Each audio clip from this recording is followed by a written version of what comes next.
मनोज जरांगे पुन्हा एकदा उपोषणाला बसणार आहेत. मराठवाडा मुक्ती दिन संग्राम जो दिवस आहे त्या दिवसाच्या औचित्याने 16 तारखेला रात्री 12 वाजता त्यांचं पुन्हा एकदा आमरण उपोषण सुरू होणार आहे.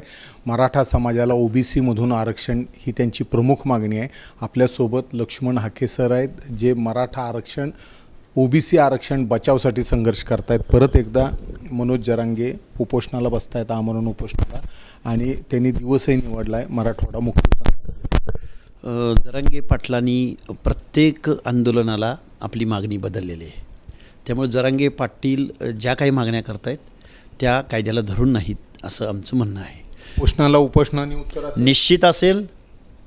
जरांगे पाटील जिथं उपोषणाला बसतील तिथंच OBCचं आरक्षण वाचवण्यासाठी आम्ही कुठलीही किंमत मोजून तिथंच आम्ही उपोषणाला बसू. आंदोलनाला प्रति आंदोलन. कारण भाषाच जर या मुख्यमंत्र्याला कळणार नसेल तर आंदोलनाला नुसतं प्रति आंदोलन नाही, ज्या भाषेत त्यांना समजेल त्या भाषेत आम्ही आंदोलन करायला तयार आहोत. तेवढी तयारी केली. त्यांनी फक्त उपोषणाला बसावं जरांगेनी, त्याला प्रति आंदोलन म्हणून दुसऱ्याच दिवशी OBCचं आंदोलन सुरू झालेलं असेल. एकनाथ शिंदे हे फक्त मराठ्यांचे मुख्यमंत्री आहेत. एकनाथ शिंदेंना OBCचं देणं घेणं नाही. OBC पण ठरवतील एकनाथ शिंदेंना मतदान करायचं का नाही करायचं ते. त्यामुळे एकनाथ शिंदे साहेब, तुम्ही गोपनीयतेचा भंग करताय. तुम्ही 12-13 करोड जनतेच्या दायित्वाची शपथ घेऊन मुख्यमंत्री झालेले आहात, परंतु तुम्ही सामाजिक न्यायासाठी जे OBCचं रिझर्वेशन दिलं आहे ते रिझर्वेशन संपवण्याच्या पाठीमागं तुम्ही आहात. आणि या महाराष्ट्राचा इतिहास एकनाथराव शिंदे यांनी OBCचं आरक्षण संपवलं अशी नोंद घेतल्यापासून राहणार नाही. हे बघा, शॉर्ट टर्म प्रोग्राम एक आमच्याकडे आहे. OBCची माणसं जास्तीत जास्त कशी निवडून जातील कायद्याच्या सभागृहामध्ये, आणि कोणता पक्ष जास्तीत जास्त OBCंना प्रतिनिधित्व निवडणूक लढण्यासाठी संधी देईल, त्यांना फायदा निश्चित OBCंचा होईल. पण जे जे पक्ष OBCकडे दुर्लक्ष करतील त्या पक्षांना घरी बसवल्या वाचून OBC थांबणार नाही.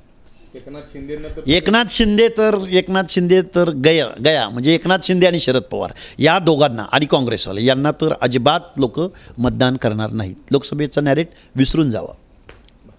कोणाला मतदान?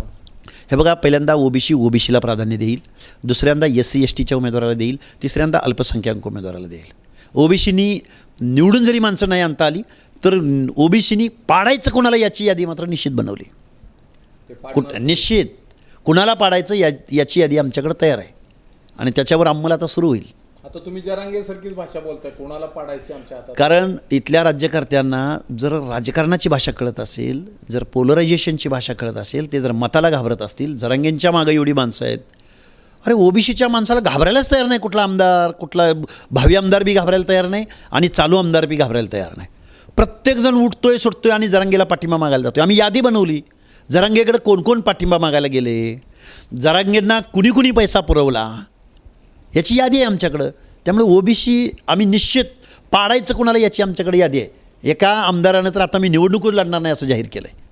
त्यामुळे असे अनेक आमदार भविष्यात तुम्हाला दिसतील की आम्ही निवडणूकच लढणार नाही असं जाहीर करणार आहे. किती आमदाराची यादी? खूप यादी आहे. आता जवळजवळ मराठवाड्यातल्या 7 जिल्ह्यामधल्या 20 ते 25 आमदार हे परत विधानसभेच्या सभागृहात जाणार नाहीत. मराठवाड्यातले जालना, पश्चिम महाराष्ट्रातले पण खूप आहेत. जालना जिल्हा असेल, परभणी जिल्हा असेल, धाराशिव असेल, नांदेड असेल, छत्रपती संभाजीनगर असेल, खूप आमदार आहेत. गेवराईच्या आमदाराने निवडणूक लढणार नाही म्हणून जाहीर केलं आहे.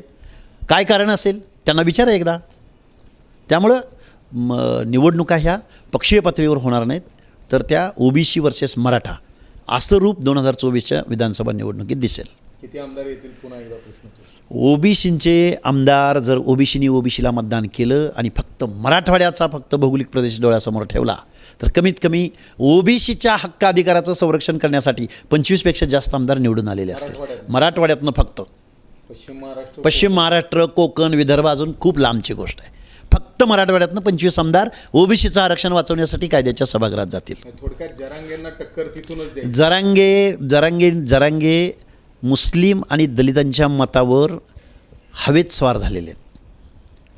पण तोच मुस्लिम आणि तोच दलित मतदार लोकसभा झाल्यानंतर त्यांच्या बाबतीमध्ये काय घडलं आहे ते त्यांनी त्याचं ॲनालिसिस केलेलं आहे. मग आमचं विशाळगडचं प्रकरण असो किंवा दलितांची अनेक प्रकरणं असो, मी ते सांगेन, आम्ही वेळोवेळी ते सांगत जाऊ. आरक्षणवाला माणूस आरक्षणाच्या दायऱ्यामध्ये असलेल्या कम्युनिटीला निश्चित साथ देईल. जे जरांगेंना पाठिंबा मागायला जातील, जे जरांगेबरोबर अलायन्स करतील, त्याला ओबीसी बायकॉट करेल, त्याला अजिबात मतदान करणार नाही.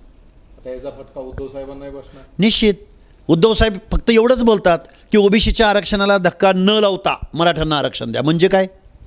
इकडं लाखो कुणब्यांच्या नोंदीद्वारे ओबीसीच्या आरक्षणाचे चौकट उद्ध्वस्त झाले. उद्धवसाहेब, बाळासाहेब ठाकरे कधी काळी आमदार, खासदार, मंत्री हे ओबीसींचे करायचे.